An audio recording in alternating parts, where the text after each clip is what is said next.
Hi friends, welcome to our channel. இன்னைக்கு வந்து ஒரு பார்டர் சாரீக்கு இந்த ப்ளவுஸ் டிசைன் வந்து நான் ஸ்டிச் பண்ணியிருக்கேன். கண்டிப்பாக இந்த ஸ்டிச்சிங் வீடியோ உங்களுக்கு நான் அப்லோட் பண்ணுறேன். இப்போ வந்து இந்த ப்ளவுஸ் வந்து எந்த மாதிரி காம்பினேஷனில் நான் ஸ்டிச் பண்ணியிருக்கேன்னா ரெட் கலர் சாரீக்கு வந்து சில்வர் கலர் அங்கங்கே புட்டாஸ் வந்திருக்கும்.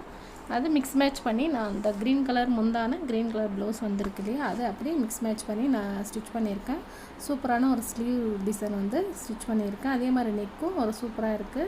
இந்த மாதிரி நீங்கள் வந்து பட்டு சாரீக்கு சில்க் காட்டனுக்கு நீங்கள் எந்த மாதிரி புடவை வேணுனாலும் இந்த மாதிரி டிசைன்ஸ் வந்து ஸ்டிச் பண்ணி போடும்போது சூப்பராக இருக்கும். ட்ரை பண்ணி பாருங்கள். இந்த ப்ளவுஸ் வந்து உங்களுக்கு பிடிச்சிருந்தால் லைக் பண்ணுங்கள், ஷேர் பண்ணுங்கள், மறக்காமல் சப்ஸ்கிரைப் பண்ணிக்கோங்க. பாருங்கள், இந்த ரெட் கலர் சாரீக்கு இந்த சூப்பராக இருக்குது இந்த க்ரீன் கலர் ப்ளவுஸு செம்மையாக இருக்குது. நீங்களும் ட்ரை பண்ணி பாருங்கள். எப்படி இருக்குன்னு சொல்லிட்டு கமெண்ட்டில் சொல்லுங்கள். உங்களுக்கு பிடிச்சிருக்கான்னு சொல்லிட்டு கமெண்ட்லேயும் சொல்லுங்கள். அதையும் ஓகே ஃப்ரெண்ட்ஸ், பாய், தேங்க்யூ.